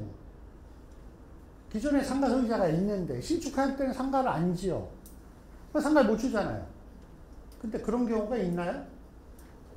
예? 있어요. 있으니까 만들어 놨겠지. 반경 50m 내에 상가 활성화되어 있는 지역이 있어요. 굳이 단지 내 상가를 질 필요가 없어요. 주민들 생활에 아무 문제가 없어요. 그래서 그 시장 군수가 허가를 해줄 수가 있어요. 그러니까 주변이 보통 단지 내 상가가 있으면 좋죠. 그런데 주변이 상가가 너무 활성화되어 있어요. 인근에. 그래서 굳이 상가를 질 필요 없는 경우가 있습니다. 그런 경우에 아파트 가격 최소 분양 단위의 추산액보다 클 것. 그러니까 보통 아파트가 소규모가 얼마예요? 서대문구는 한 25평 신축 아파트 얼마 정도예요? 그냥 막 얘기하셔도 돼요. 얼마예요? 네? 13억. 상가가 13억이 돼야 돼. 그래 아파트 아파트를 준다는 얘기예요. 상가가 13억 되나요? 기존 예? 안 되죠? 더 되는 것도 있는데 이제 안 되는 게 더 많다고 쳐요. 예를 들면 이 조합은 13억이 안 돼. 상가가. 근데 상가를 주고 싶어. 그럼 어떻게 해야 돼요? 예? 예? 일을 줄여야 0.5나. 그렇죠. 이거. 정관동으로 정하지 않은 경우는 1이니까 정관을 정하면 돼요. 자, 신축 아파트 25평 가격이 13억인데, 그 기존에 상가 가지고 계신 분들이 이렇게 보니까 한 1억 5천 밖에 안 돼, 상가가. 근데 주고 싶어요. 0.1을 곱해. 그럼 되잖아요. 어디다 곱하냐고요? 아파트 가격에. 그럼 13억인데 0.1이면 어떻게 돼요? 10%잖아요. 1억 3천이 되는 거야, 아파트 가격이. 1억 5천이잖아요, 상가가. 그럼 아파트 값이 줄 수 있는 거예요. 그러니까 무슨 얘기냐? 조합에서 주민들의 의지를 모아서 정관에 그 비율을 정하면 줄 수 있다. 0.01도 돼요. 예? 거기가 건설하지 않은 경우, 많이 하는 경우잖아요. 저기에 보면. 정하지 않은 경우는 1로 한다. 아니, 건설하지 아니하는 경우. 예, 예. 안 하고. 건설하는 경우. 요 있죠.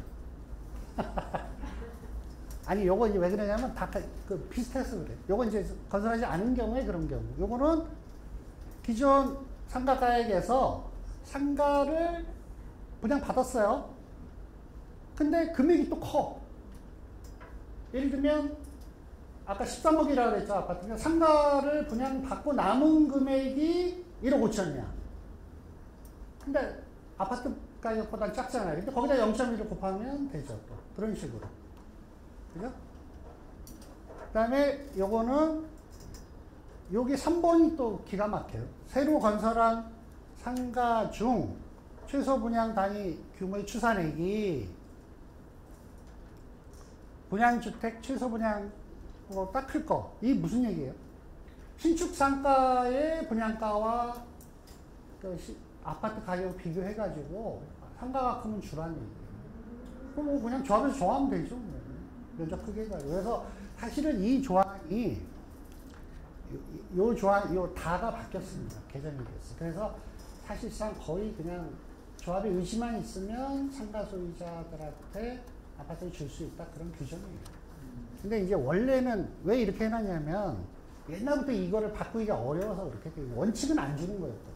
근데 여러분들 이제 조합 재건축 하신 분들은 알겠지만 상가가 동의를 안 하면 사실상 힘들잖아요. 그래서 이제 이렇게 상가 소유자들을 동의를 유도하는 그런 조항이 생겼습니다. 그렇죠? 아까 하나 주고 남는 금액이 남으면 또 아파트도 줄 수 있잖아요. 그죠? 그냥 상가로 그냥 아파트만 줄 수도 있고 또 금액이 어느 정도 되면 상가도 하나 더 줄 수 있고. 그죠? 막 그냥 열심히 달려왔는데 이제 반밖에 안 되는데 아 큰일 났네. 이제 시간이 이제 얼마 안 남았는데.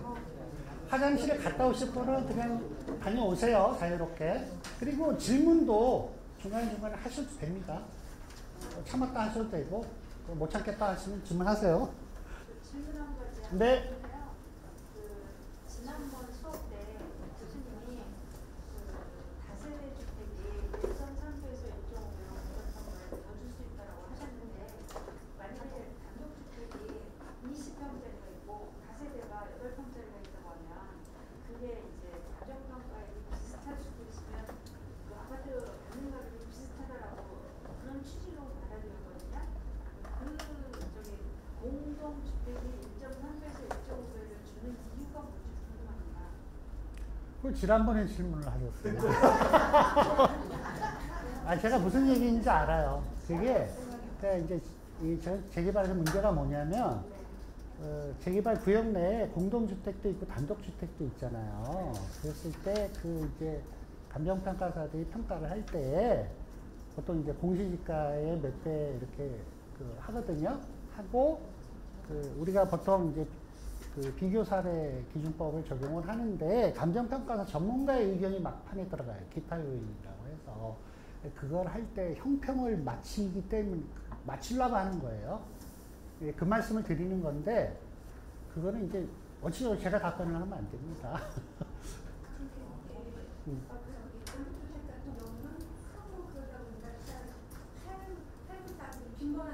이런 빌라 같은 거 그런 거는 대지분이 조금만 더 빈번에 네. 가격이 올라가서 네, 맞습니다. 이게 그러니까 이제 이런 거예요. 우리가 조금 전에 재건축할 때 아파트 소유자와 상가 소유자 이해관계가 있잖아요. 똑같아요. 재개발해도 여기 말씀하신 것처럼 단독은 잘 안 팔리고 단가가 낮고 또 구분주택은 뭐 빨리빨리 해결이 되고 서로 자기가 좋다 그러면 안 돼요. 왜냐하면 많이 줘요. 그러니까 또 이런 논리도 안 맞아요. 단독주택이 뭐 기여도가 커요. 똑같이. 아니, 그러니까 똑같아요. 우리가 전체 구역에 단독주택도 있고, 공동주택도 있고, 상가도 있고 해서 그게 하나의 구역으로 기여를 해서 재개발을 하는 거지. 그래서 그거에 대한 기여도는 감정평가 금액으로 환원이 돼서 나중에 분양가랑 차익만큼 분담금을 내거나 돌려받는 거잖아요. 그렇게 생각을 하지. 전체 같이 우리는 같이 간다 이렇게 생각하셔야지. 그게 이제 싸우기 시작하면 안 되는 거. 그래서 그거를 합리적으로 공정하게 하는 게 국가에서 자격증을 가진 감정평가사가 여러분들의 그 이해관계를 다 조정해서 금액으로 표시해 준 게 감정평가 금액. 그래서 종전자산 평가 금액. 이렇게 이해를 하시면 되겠습니다. 아시겠죠? 한살분에서 말씀드리면 네. 제가 고향 상구역에 아는 분이 6층짜리 상가주택을 갖고 있고 한 분은 제가 아는 분이 다세대를 샀어요. 근데 다세대는 평가금액을 3천만 원을 평당가를 주고 이 6층짜리 상가주택은 평당 1,200만 원을 받았다는 거예요. 그래서 이번이 비대위 들어왔거든요. 그 차이가 왜 그렇게 차이가 나나? 그건 제가 어떻게 알아요? 잠깐 시간이 없으니까 이거 먼저 네, 배우고. 아니, 그러니까 이제 알겠습니다. 감정평가는 그 위치에 따라 차이가 많이 나잖아요. 그래서 꼭 그게 뭐 비대이고 아니고 그런 건 아닌 것 같고요. 물건 특성에 따라 평가가 했겠죠. 일단 진행할게요. 예, 그 내용이 많아서 인간은 뭐 사실 여러분들이 인간하는 건 아니죠. 사실은 이제 정비사 전문관리업자가 아까 그 서류를 만들어서 넣어서 유관부서 협의하고 이렇게 인가를 받는데 요 내용이 중요한 거예요. 아까 얘기했죠. 원래 30일인데 60일로 가는 경우가 있어요. 그게 이제 관리처분 타당성 검증을 받는 때입니다. 그게 언제냐면 정비사업비가 10% 늘어날 때. 요 옆에 적으세요. 분양 신청 이후. 제가 법에 복잡하게 되어 있는 거를 이렇게 간단히 쓴 거예요. 언제부터냐면 아까 얘기한 분양 신청할 때 추정 분담금 알려줬죠. 그런데 지금 관리처분 할 때인데 10%가 늘었어. 아니 그 사이에 무슨 10%가 늘어? 이상한데? 그 다음에 조합원 분담금 총액이 20%가 늘었어요. 여러분들 개별적인 게 아니고 분담금 총액이 20%가 늘었어. 아니 왜 그 사이에 20%가 늘었지? 그 다음에 조합원 5분의 1이 하여간 이 조합은 내가 믿을 수가 없어. 요청해. 그 다음에 시장 군순 구청장이 여기는 하도 그냥 시끄러운 데니까 검증해야 돼. 이런 4가지 경우에는 관리처분 타당성 검증을 신청을 합니다. 그럼 어디로 가요? 제가 어디서 근무해요? 저한테 온다는 얘기입니다. 그러면 검증을 합니다. 이런 서류들을 관리처분 계획서가 제대로 작성이 됐는지, 총액 결의가 제대로 됐는지, 그죠? 이런 내용들을 저희가 이제 쫙 검증을 합니다. 요 중대한 변경은 대부분 중대한 변경이에요. 경미한 변경은 이런 거예요. 계산차고 오기 뭐 누락. 그죠? 이거 웬만하면 전부 중대한 변경인데 요거는 그냥 한번 읽어보세요. 그래서 이제 관리처분 인가가 나면 어떤 효과가 있냐. 조합원과 현금 청산자로 조합원의 성격이 틀려진다고 말씀드렸죠. 그게 이제 분양신청 끝나면, 근데 이제 확정되는 게 관리처분 인가가 나면 이제 확정이 됩니다.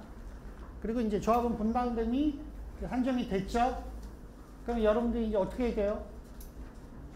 뭘 어떻게 해? 이제 돈 준비를 해야죠. 이제 아유 많이 나왔네. 하고 이제 돈 준비하셔야죠. 물론 이제 뭐 대출 알선하고 하는데 어쨌든 돈 낼 준비를 하셔야 되고 이제 2주 하셔야죠. 2주. 이제 어디로 가나, 이제 어디로 가나, 옆 동네 어디로 가나, 뭐 이제 이런 거 준비를 하셔야죠. 그 다음에 이제 그러면 철거하고 착공을 하게 됩니다. 그래서 관리처분이 되게 중요한 거예요. 관리처분이 나면 이제 거의 그 마지막 인가예요. 우리 행정적으로 하는 거. 그 설계에 관한 거는 사업시행 인가가 마지막이고, 여러분들의 이제 돈 내는 부분. 그래서 이제 조합에서 하는 마지막 인허가예요. 물론 착공 있죠, 착공. 철거. 근데 그건 시공사가 하잖아요. 시공사가 이제 현장 소장 나와서 철거하고 착공하고 그때부터는 이제 시공사가 주도적으로 합니다. 물론 이제 조합 도장이 찍혀 들어가지만 그때부터는 이제 시공사가 딱 나와서 이제 딱 한단 말이에요. 그러니까 조합에서는 이제 공사 잘하는 것만 감독하면 되는데 여기까지는 조합에서 하셔야 되는 거잖아요. 그죠? 예, 신경 많이 쓰셔야 됩니다.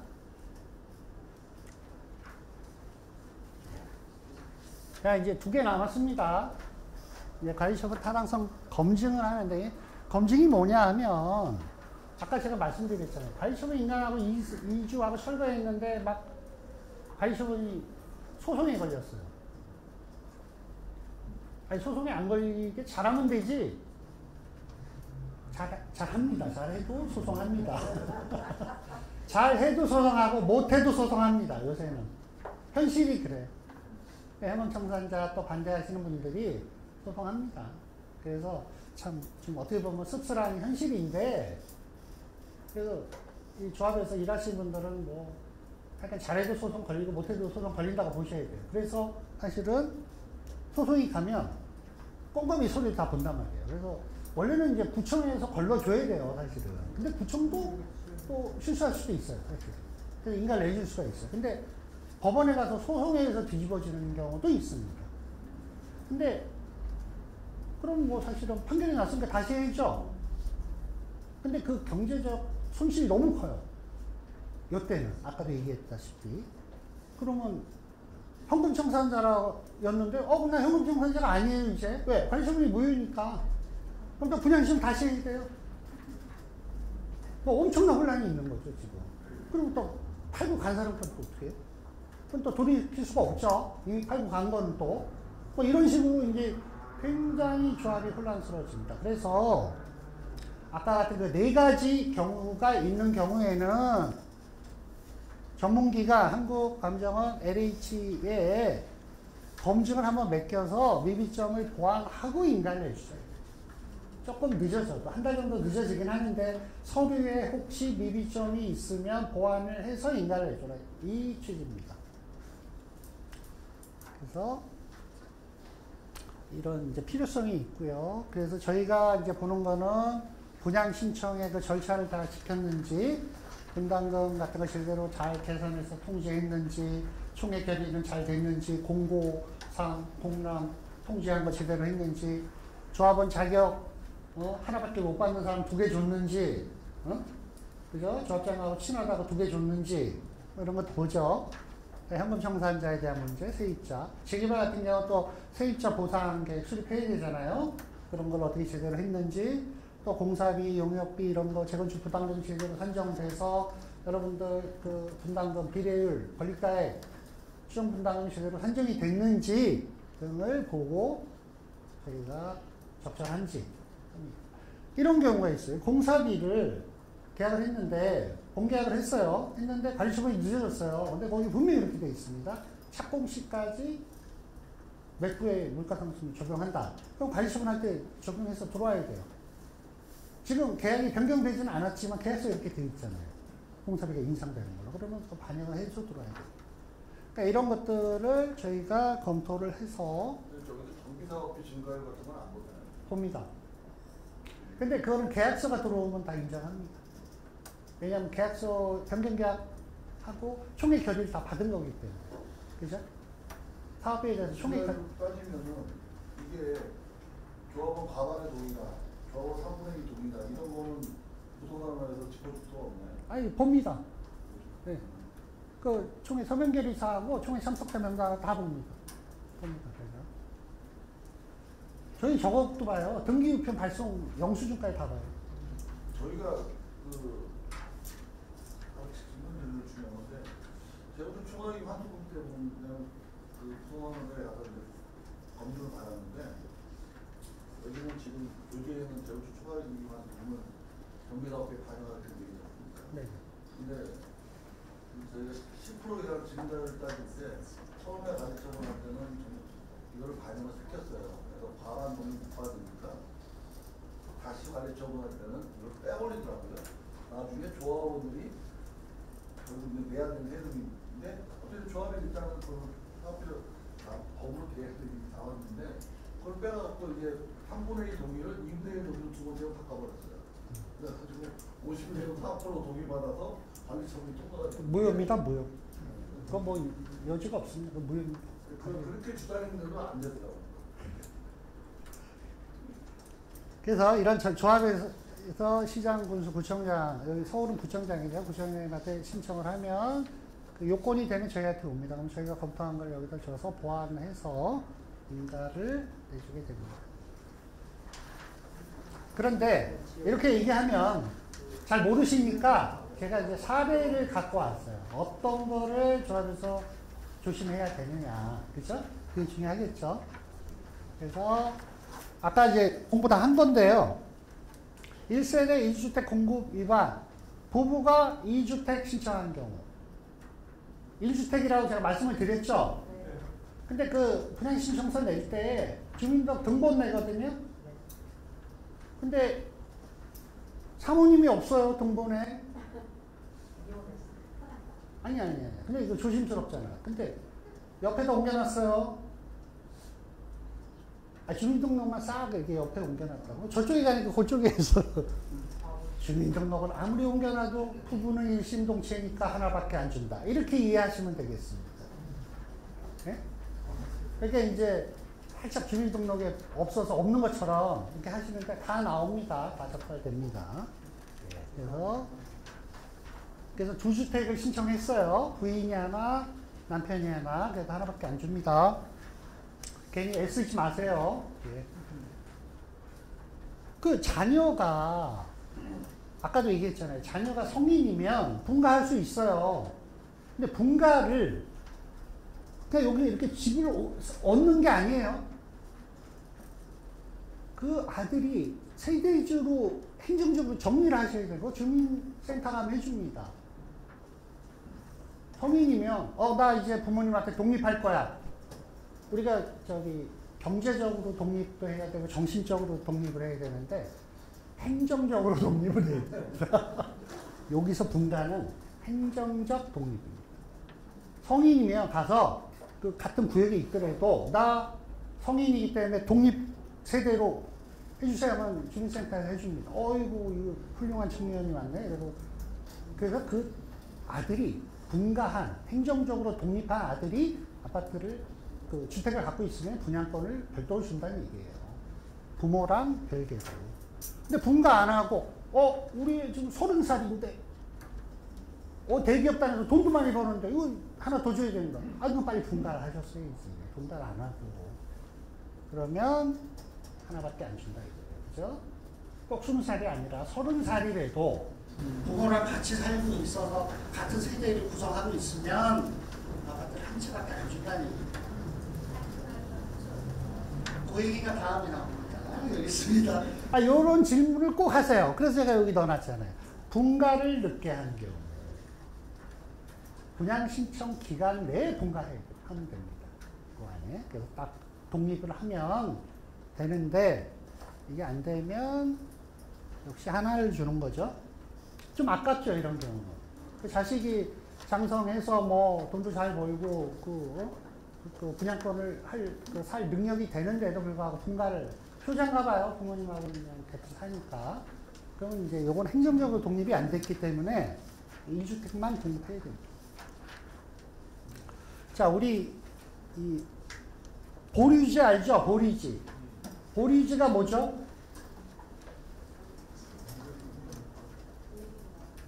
그쵸. 예. 분양 안 하고 예비로 내비두는 거. 그죠? 그러니까 이거 왜 내비두죠? 네? 나중에 쓰려고요. 네, 여기 오늘 오신 분들은 수준이 높으세요. 자, 우리 조합원 분양을 하고, 물론 이제 임대도 있지만, 임대는 좀 별로로 하고, 우리가 이제 전체 세대수가 있는데, 조합원들한테 분양하고 나머지는 일반 분양을 하죠. 그런데 가끔 이런 경우가 있어요. 조합원 자격 관련해서 소송이 된 경우가 있어요. 또 여러 가지 이제 관리처분이 무효되는 수도 있고 다시 분양 신청.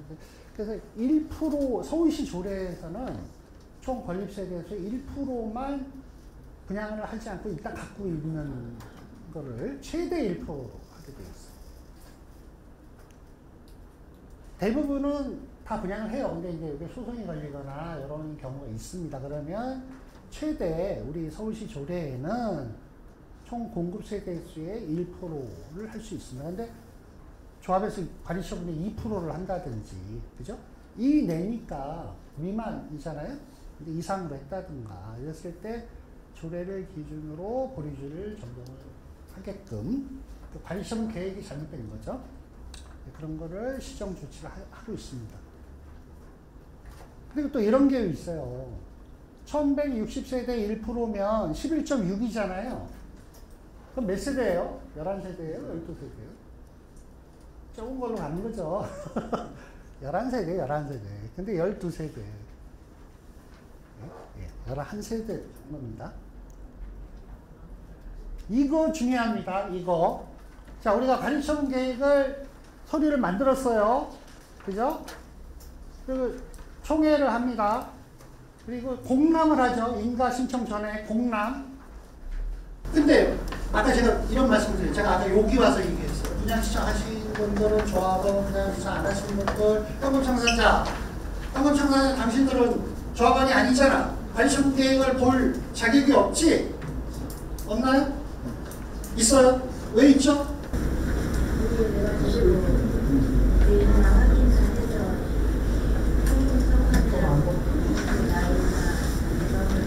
그 아까 서류 중에 현금 청산자의 명단하고 그 가격 처분 방법이 들어가 있어요. 관리처분 계획에. 현금 청산자도 이해관계자입니다. 조합원은 아니지만 이 관리처분 가격의 이해관계자에서 조합이 이거 실수 많이 했습니다. 지금은 실수 안 해요. 왜 안 할까요? 제가 하도 떠들고 다녀서 이제는 다 알아요. 이거 제가 맨날 얘기하잖아요. 현금 청산자한테도 공람을 통지해라. 그래서 조합사무실에 와서 당신들 이거 현금 청산 이렇게 되고 있으니까 와서 봐라. 그죠? 이렇게 해야 됩니다. 그래서 분양 신청한 조합원들한테만 통지를 하면 공람이 잘못된 겁니다. 그래서 공람을 다시 저희가 이제 보완을 합니다. 다시 통지하세요 해서 다시 하고 한 달 있다가 다시 인가가 나야 돼요. 왜냐면 공람 기간이 한 달이니까. 예. 그런데 그런 거를 어쨌든 이렇게 저희가 지적을 해서 바로 잡아서 인가를 내주면 제대로 가는 거잖아요. 근데 그냥 갔어요. 그냥 갔다가 나중에 소송 걸려서 이거 무효야? 이러면 어떡할 거예요? 난리 납니다. 그래서 저희가 이제 이런 거를 다 이렇게 검토를 해드린다 이런 얘기죠. 이거는 사실 말도 안 되는 얘기인데 정비기반시설 이제 기존에 있던 정비기반시설이 없어지잖아요. 뭐 도로 같은 거 공원도 없어지고 새로 이제 기반시설이 생기잖아요. 그거는 뭐 명명백백하잖아요. 사업시행인가 서류에 있는 거예요 다. 근데 그게 틀려. 사업시행인가에 있는 거랑 관리처분 들어온 게 틀려요. 면적이나. 이게 왜 틀리지? 그랬더니 이거 정비사업 전문관리자가 실수한 거예요. 지금 사업계획을 변경하려고 하고 있어. 그러니까 이 사람은 머리에 그게 들어가 있는 거예요. 앞으로 변경할 거. 그건 나중에 변경한 다음에 관리처분 변경을 해야죠. 사업시행 인가서류랑 관리처분 인가서류의 현황은 똑같아야 되는데 이게 잘못된 경우도 있었어요. 그래서 제가 이거는 조합장님한테 그 정비사업 전문관리자로 혼 좀 내주라고 했어요. 정신 차리라고. 요거 아까 설명드렸죠. 주거 전용 면적 범위 내에서 2개를 줄 수 있는데 건축물 대장의 창고, 변소, 대피소를 빼야 돼요. 꼭 건축물 대장 띄워보세요. 단독주택 소유자 손 들어보세요. 단독주택. 네, 뭐 심심한데 가서 건축물 대장 띄워보세요. 우리 집에 그런 게 있는지. 그게 건축물 대장이 어쨌든 똑같은 집인데 제가 그런 경우 봤어요. 이게 옆집인데 대지 면적하고 건축평이 똑같아요. 옛날에 왜 동네 가면 그렇게 비슷한 집 있잖아요. 근데 한 집은 요게 없어요. 이게 창고면서 대피소가 없어요. 이게 그래서 뭐 60평방미터, 전용 면적 60평방미터면 아까 얘기한 대로 한 37, 8평이면 2개 받을 수 있다 그랬잖아요. 그래서 근데 어떤 집은 건축물 대장에 창고, 변, 대피소, 공용 면적 20평방미터 이렇게 딱 써놨어요. 그럼 그 공유 면적이에요. 왜? 공부에 정확하게 지적을 해놨기 때문에, 그러니까 모든 거는 현황은 공부로 추정합니다. 아니 화장실 없는 집이 어디 있어요? 아니 그러니까 있어요. 있는데 이 옛날에 이게 표기를 하는 거죠. 우리 건축법에 이렇게 돼 있어요. 화장실도 거실로 우리 왜 아파트 같은 경우 화장실 거실에 안에 있잖아요. 그건 공유 면적이 아니에요. 보통 단독에 이렇게 거실이 있는데 그 안에 있는 거는 전용으로 봐요. 근데 이렇게 나가서 마당 저 구석에 뭐 그런 옛날 그 수세식 화장실도 있고 거기 조그만 창고도 있고 뭐 그런 거 있죠? 아시죠? 그거 얘기하는 거예요. 근데 건축물 대장에 그걸 그런 게 있는데도 그걸 그렇게 표시 안 한 집이 있어요. 근데 또 이렇게 훌륭한 공무원님이 이렇게 다 표시해 놓은 데가 있어. 그래서 그거는 휘비가 이제 엇갈립니다. 근데 그건 제 잘못이 아닙니다. 그리고 이 용도가 중요해요. 제가 아까 요거 했잖아요. 이 주거 전용 면적이 주택만 따지는 거예요. 용도는 반드시 주택이어야 돼요. 상가 안 됩니다. 상가, 교육시설. 띄워보세요. 우리 집이 상가였어? 상가를 불법 전용해서 주택으로 쓰는 경우도 있어요. 사실상 주택인데 공부가 정리가 안 된 경우도 있습니다. 그럼 어떻게 합니까? 저한테 오시면 어떡해요? 바꿔와야지. 그죠? 모든 거는 공부를 기준으로 합니다. 건축물 대장. 왜? 믿을 수 있는 거는 공부입니다. 왜? 그거는 행정에서 정리를 한 거기. 나 실제로 주택으로 쓰고 있는데요. 안 됩니다. 면적 계산할 때 상가, 교육시설이라고 되어 있는 게 있어요. 그게 옛날에 그렇게 있던 거를 변경을 했는데 행정적으로 공부가 정리 안 된 경우가 있어요. 그죠? 그럼 인정을 못 받는다는 거예요. 2주택 적용할 때. 그 다음에 저희가 아까 결국은 여러분들 비례 권리가액 배우셨죠 다? 그죠? 끝난 거 공식이 있잖아요. 근데 제일 중요한 게 비용이잖아요. 비용. 그래서 저희는 사업비가 얼마 나왔는 거에 대한 계약서를 봅니다. 계약서에 총액 결의한 거. 근데 이런 증빙 서류가 없는 경우는 그걸 첨부하라고 합니다. 그리고 이제 실제 공사 금액과 정비사업상 공사비가 틀린 경우 이렇게 돼 있어요. 착공 기준일 때 물가 상승률을 반영하지 않는다. 보통 여러분들 계약서에 시공사랑 계약을 했잖아요. 계약을 했어요. 계약을 하고 거기 대부분이 이렇게 돼 있어요. 착공 후에는 공사비 인상하지 않는다. 이렇게 돼 있어요? 안 돼 있어요? 이렇게 돼 있어야 돼요. 안 돼 있으면 심각한 겁니다. 왜? 착공하고도 변경된다는 거니까. 예. 그런데 그러면 반대로 해석하면 착공 때까지 올려줘야 된다는 얘기죠? 아니 맞죠. 계약서 이렇게 돼 있잖아요. 지금 500만 원 계약서 보세요. 가서 500만 원 언제? 선정할 때 계약했죠? 평당 500만 원. 근데 계약서에 보면 이렇게 돼 있어요. 착공 후에는 변동하지 않는다. 이렇게 돼 있어요. 그럼 착공 전에는 인상한다는 얘기죠? 뭐죠? 기준이? 네? 아니 그게 아니라 뭘 기준으로 올리냐고요. 요새 그 이슈잖아요. 네? 물가 상승률. 무슨 물가요? 소비자, 생산자, 물가지 있어. 또 있어요. 다른 거. 조합장님이세요? 역시. 자, 두 가지가 있어요. 건설공사 지수, 물가 지수. 이렇게 하는데, 또 이렇게 돼 있어요. 그거 갖고 싸웠나요? 그래서 이렇게, 보통 이렇게 합니다. 적으세요. 조합이 유리한 거는 올려줘야죠. 안 올려주면 그건 안 되는 거고. 공사비 물가 오르고 그 했는데 안 올려줄 수는 없죠. 올려주는데 보통 이렇게 하는 게 조합이 유리해요. 올려주는데 예를 들면 생산자 물가 지수 또는 건설 공사 지수 중 낮은 걸 적용한다.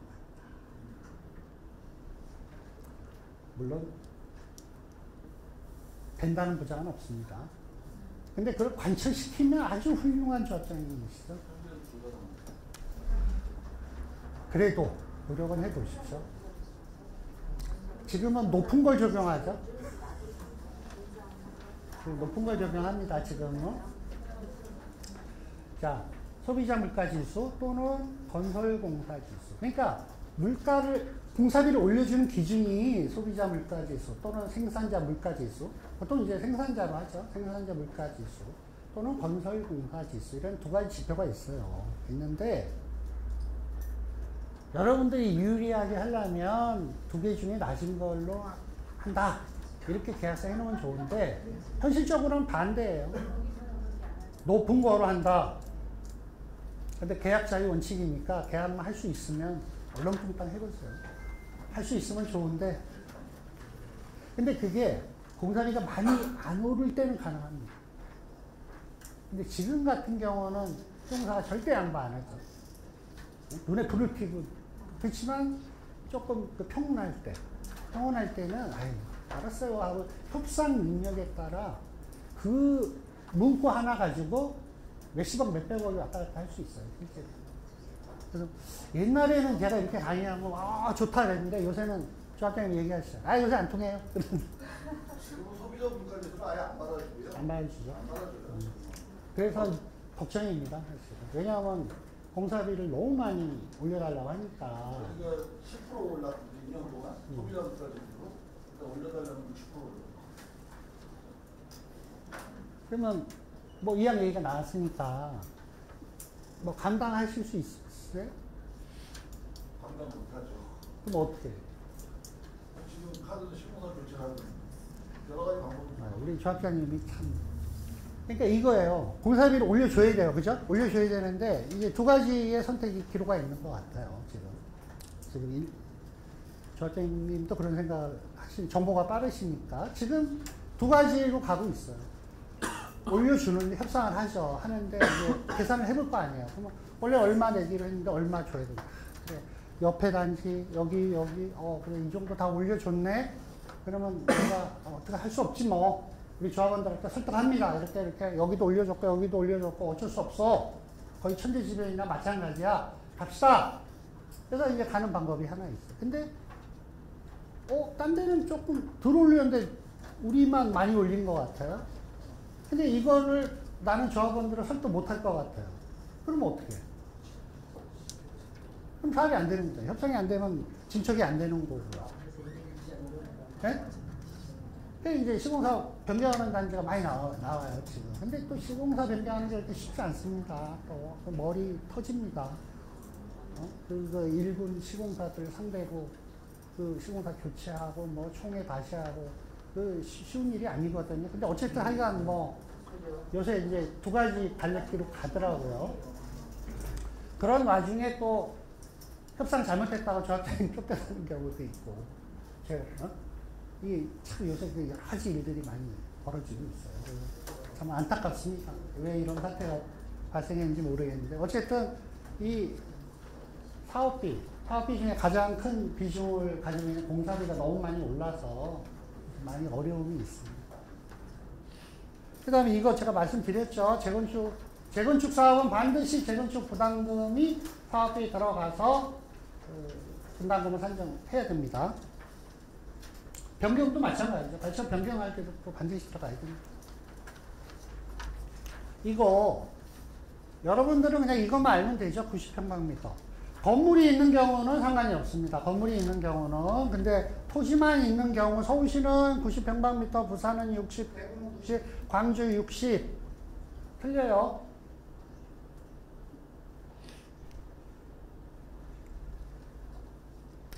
부산은 60입니다. 60. 네. 광주도 60. 네, 이렇게 되어 있습니다. 무허가 건물 분양권 있습니다. 서울에서. 예. 증빙만 하면 됩니다. 무허가 건축물 대장, 재산세, 낸거, 과세대장, 항공, 측량사진 하면 분양권을 줍니다. 세입자 보상대책 이거 누락하는 경우 많은데요. 이것도 해야 됩니다. 그러니까 이게 참 웃기는 거예요. 세입자한테 보상 안 주면 조합이 이익이잖아요. 그러니까 분담금이 적어지잖아요. 근데 또 그분들한테 그렇다고 세입자 보상비를 이렇게 안 주는 건 좀 아니라고 보거든요. 그건 좀 하셔야 되고.